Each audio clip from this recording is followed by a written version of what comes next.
ಈ ಹೊಸ ವರ್ಷದಲ್ಲಿ ನಿಮ್ಮ ರಾಶಿಯ ಭವಿಷ್ಯ ಹೇಗಿದೆ ಎಂದು ಒಂದೇ ಮಾತಿನಲ್ಲಿ ಹೇಳುವುದಾದರೆ, ಈ ಹೊಸ ವರ್ಷದಲ್ಲಿ ನಿಮ್ಮ ಪಾಲಿನ ಭಾಗ್ಯೋದಯವಾಗುತ್ತದೆ. ಹೌದು ಸ್ನೇಹಿತರೆ, ಮತ್ತೆ ಗತ ವೈಭವಕ್ಕೆ ಮರಳುವ ವರ್ಷ. ಹೇಳಬೇಕು ಅಂದರೆ ಕಳೆದ 7.5 ವರ್ಷಗಳಲ್ಲಿ ಅನುಭವಿಸಿದ ಸೋಲು, ಅವಮಾನ, ಆರ್ಥಿಕ ಸಂಕಷ್ಟ, ಅಲೆದಾಟ, ವನವಾಸ, ಅಜ್ಞಾತವಾಸಗಳಿಂದ ಹೊರಗೆ ಬಂದು ಪಟ್ಟಾಭಿಷೇಕಕ್ಕೆ ಸಿದ್ಧವಾಗುವ ವರ್ಷ. ಕಳೆದ 7.5 ವರ್ಷಗಳಲ್ಲಿ ಏನೆಲ್ಲಾ ಆಸ್ತಿ, ಐಶ್ವರ್ಯ, ನೆಮ್ಮದಿ, ಸುಖ, ಸಂತೋಷಗಳನ್ನು ಕಳೆದುಕೊಂಡಿದ್ದೀರೋ ಅವೆಲ್ಲವೂ ಈ ವರ್ಷದಲ್ಲಿ, ಇನ್ನು ಮುಂದಿನ ದಿನಗಳಲ್ಲಿ ನಿಮ್ಮ ಜೀವನಕ್ಕೆ ಹಿಂದಿರುಗಿ ಬರುತ್ತದೆ. ಕೈಬಿಟ್ಟು ಹೋಗಿದ್ದ ಹಣವೆಲ್ಲ ಹಿಂದಿರುಗಿ ಬರುತ್ತದೆ. ಕುಟುಂಬದಲ್ಲಿ ಸಂತೋಷದ ವಾತಾವರಣ ಸೃಷ್ಟಿಯಾಗುತ್ತದೆ. ನಾನಾ ಕಾರಣಗಳಿಂದ ಬೇರಾಗಿದ್ದ ಗಂಡ ಹೆಂಡತಿಯರು ಒಂದಾಗುತ್ತಾರೆ. ಇಷ್ಟು ದಿನಗಳ ಕಾಲ ನೀವೆಂದರೆ ಮುಖ ತಿರುಗಿಸಿಕೊಂಡು ಹೋಗುತ್ತಿದ್ದ ಸಂಬಂಧಿಕರು ತಾವಾಗಿಯೇ ಹುಡುಕಿಕೊಂಡು ಬಂದು ಮಾತನಾಡಿಸುತ್ತಾರೆ, ಸಹಾಯ ಹಸ್ತ ಚಾಚುತ್ತಾರೆ. ಹಿಂದೆ ತಿರಸ್ಕರಿಸಿ ಹೋದವರೆಲ್ಲರೂ ಹಿಂದಿರುಗಿ ಬಂದು ಸ್ನೇಹ ಹಸ್ತ ಚಾಚುತ್ತಾರೆ. ಆರೋಗ್ಯದಲ್ಲಿ ಆಮೂಲಾಗ್ರ ಸುಧಾರಣೆಯಾಗುತ್ತದೆ. ಸಾಡೆ ಸಾತಿಯ ಕಾರಣಕ್ಕೆ ವಿಪರೀತ ದಣಿದಿದ್ದ ನೀವು ಮುಂದಿನ ದಿನಗಳಲ್ಲಿ ಉತ್ಸುಕರಾಗಿ ಲವಲವಿಕೆಯಿಂದ ಕಾರ್ಯಪ್ರವೃತ್ತರಾಗುತ್ತೀರಿ. ಖ್ಯಾತ ವ್ಯಕ್ತಿಗಳ ಸ್ನೇಹ ಲಭ್ಯವಾಗುತ್ತದೆ. ನಿರುದ್ಯೋಗಿಗಳಿಗೆ ಒಳ್ಳೆಯ ಕೆಲಸ ಸಿಗುತ್ತದೆ. ವಿವಾಹಾಸಕ್ತರಿಗೆ ಕಂಕಣ ಭಾಗ್ಯ ಕೂಡಿ ಬರುತ್ತದೆ. ಕೆಲಸದಲ್ಲಿ ಪ್ರಮೋಷನ್ ಸಿಗುತ್ತದೆ. ವಿದೇಶ ಪ್ರಯಾಣ ಯೋಗವಿದೆ. ಆ ವಿದೇಶ ಪ್ರಯಾಣ ಲಾಭದಾಯಕವಾಗಿರುತ್ತದೆ. ಮಕ್ಕಳ ಮದುವೆಯನ್ನು ಸೂಕ್ತ ಸಂಬಂಧದಲ್ಲಿ ಅದ್ಧೂರಿಯಾಗಿ ಮಾಡುತ್ತೀರಿ.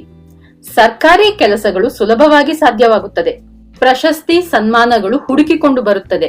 ನಿಮ್ಮಿಂದ ಸಾಲ ತೆಗೆದುಕೊಂಡು ಸತಾಯಿಸುತ್ತಿದ್ದವರು, ನಿಮಗೆ ಮೋಸ ಮಾಡಲೆಂದೇ ಹಣವನ್ನು ತೆಗೆದುಕೊಂಡು ಹೋದವರು ತಾವಾಗಿಯೇ ಹಣವನ್ನು ಹಿಂದಿರುಗಿಸುತ್ತಾರೆ. ನಿಮ್ಮ ಜೀವನದ ದಿಕ್ಕನ್ನೇ ಬದಲಿಸುವಂತಹ ಮಹಾತ್ಮರೊಬ್ಬರು ಭೇಟಿಯಾಗುತ್ತದೆ. ಅವರ ಮಾರ್ಗದರ್ಶನದಿಂದ ಬದುಕಿನ ಮುಂದಿನ ದಾರಿ, ಗುರಿಗಳೆಲ್ಲವೂ ಸುಗಮವಾಗುತ್ತದೆ. ಜುಲೈ ಮಾಸದಲ್ಲಿ ದಿಢೀರ್ ಪ್ರಯಾಣಗಳು, ದಿಢೀರ್ ಖರ್ಚುಗಳು ಮಾಡಬೇಕಾಗುತ್ತದೆ. ವ್ಯಾಪಾರಿಗಳು ಸಾಕಷ್ಟು ಲಾಭ ಮಾಡುತ್ತೀರಿ. ಜೊತೆಗೆ ನಿಮ್ಮ ವ್ಯವಹಾರವನ್ನು ದೊಡ್ಡದಾಗಿ ವಿಸ್ತರಿಸುತ್ತೀರಿ. ಗೌರವಯುತ ಪದವಿಗಳಿಗೆ ಆಯ್ಕೆಯಾಗುತ್ತೀರಿ. ಮನೆ ಕಟ್ಟುತ್ತೀರಿ. ಅರ್ಧ ಕಟ್ಟಿದ ಮನೆಯನ್ನು ಪೂರ್ತಿ ಮಾಡುತ್ತೀರಿ.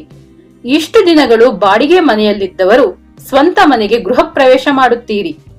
ಸಣ್ಣ ಪುಟ್ಟ ಚಿಂತೆಗಳು ಬಂದು ಹೋಗುತ್ತವೆ. ಕಹಿ ಘಟನೆಗಳು ಘಟಿಸಿ ಮರೆಯಾಗುತ್ತವೆ. ಯಾರೊಂದಿಗೂ ವಿನಾಕಾರಣ ವಾಗ್ವಾದ ಬೇಡ. ವಾದಗಳಿಂದ ಯಾರ ಅಭಿಪ್ರಾಯವನ್ನು ಬದಲಾಯಿಸಲಾಗುವುದಿಲ್ಲ ಎಂಬ ಸತ್ಯವನ್ನು ಅರ್ಥ ಮಾಡಿಕೊಂಡು ವಾದಿಸುವವರಿಂದ ದೂರ ಉಳಿಯುವಿರಿ.